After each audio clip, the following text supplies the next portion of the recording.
Halo Ananda semua, bagaimana kabarnya? Kemarin kita telah mempelajari tentang keanekaragaman hayati tingkat gen, jenis, dan ekosistem, beserta tipenya. Pada kesempatan kali ini, kita akan mempelajari tentang keanekaragaman hayati Indonesia. Adapun tujuan dari pembelajaran kita kali ini, peserta didik dapat mengaitkan keanekaragaman hayati di Indonesia dengan fungsi dan manfaatnya. Peserta didik dapat menganalisis penyebab-penyebab hilangnya keanekaragaman hayati dan upaya pelestariannya. Indonesia merupakan negara kepulauan terbesar di dunia yang terdiri atas 16.000 pulau dari Sabang sampai Merauke.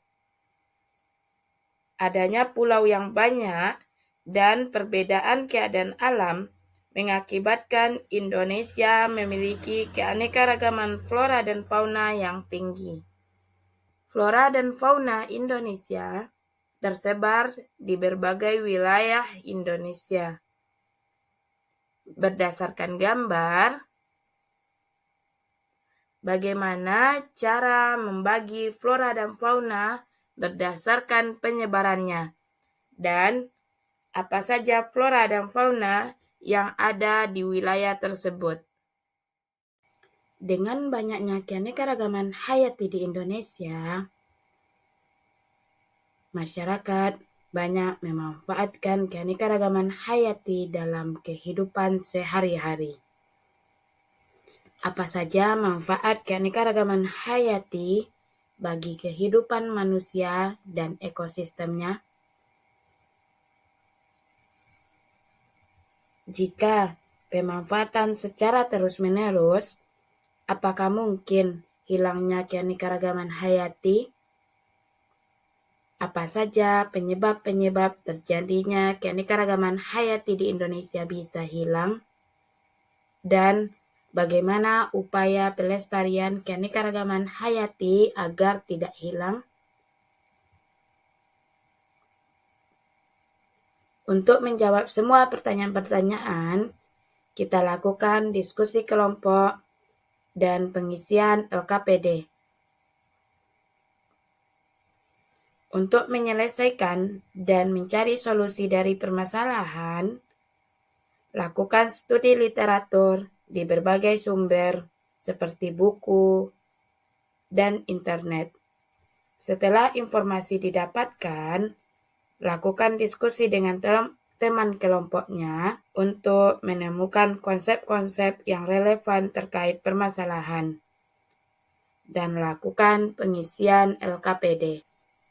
Setelah melakukan diskusi, setiap kelompok akan presentasi di depan kelas dan kelompok lainnya mendengarkan.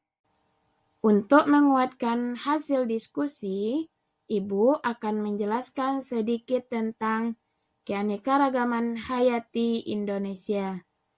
Indonesia adalah negara kepulauan terbesar di dunia, dengan jumlah pulau 16.000 yang tersebar dari Sabang sampai Merauke. Setiap pulau memiliki keadaan alam yang berbeda-beda, yang menyebabkan Indonesia memiliki keanekaragaman flora dan fauna. Indonesia disebut dengan negara mega biodiversitas karena keberagaman tersebut. Dilihat dari segi biodiversitas, posisi geografis Indonesia sangat menguntungkan. Posisi tersebut mempengaruhi penyebaran flora dan fauna Indonesia. Penyebaran flora dan fauna di Indonesia akan kita bahas satu persatu. Yang pertama, penyebaran flora Indonesia.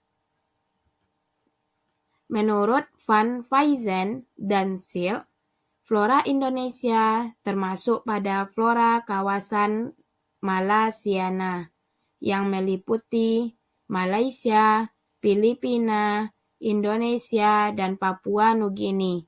Menurut keduanya, flora malaysiana terbagi menjadi flora daratan Sunda, flora daratan Suhul, dan flora di daerah tengah. Yang kedua, penyebaran fauna Indonesia. Kawasan penyebaran fauna di Indonesia terbagi menjadi kawasan Indonesia bagian barat, kawasan peralihan, kawasan Indonesia bagian timur. Created using Powtoon. Setelah dilakukannya diskusi, presentasi, dan penguatan materi oleh guru, siapa yang bisa menarik kesimpulan pada pembelajaran kita kali ini? Created using Powtoon. Keanekaragaman hayati yang bervariasi di Indonesia akhir-akhir ini sudah mulai berkurang. Hilangnya keanekaragaman hayati di suatu wilayah disebabkan oleh beberapa faktor. Yang pertama, hilangnya habitat. Yang kedua, pencemaran tanah, udara, air. Yang ketiga, perubahan iklim. Yang keempat, eksploitasi tanaman dan hewan. Yang kelima, adanya spesies pendatang. Yang keenam, industrialisasi pertanian. Adapun upaya pelestarian keanekaragaman hayati yang dapat dilakukan, yaitu konservasi in situ dan ex situ, di mana konservasi in situ berupa cagar alam, suaka marga satwa, dan cagar biosfer. Sedangkan konservasi ex situ berupa kebun koleksi, kebun plasma nutfah, kebun raya, taman safari, dan kebun binatang. Setelah diskusi dan presentasi selesai, siapa yang bisa menarik kesimpulan terkait permasalahan sebelumnya? Created using Powtoon.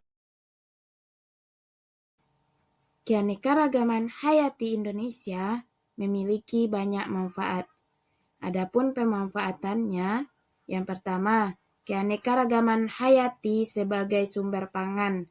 Contohnya padi, jagung, umbi, dan lainnya. Yang kedua, keanekaragaman hayati sebagai sumber obat-obatan. Contohnya buah mengkudu. Yang ketiga, keanekaragaman hayati sebagai sumber kosmetik. Contohnya melati dan bengkoang. Yang keempat, keanekaragaman hayati sebagai sumber sandang.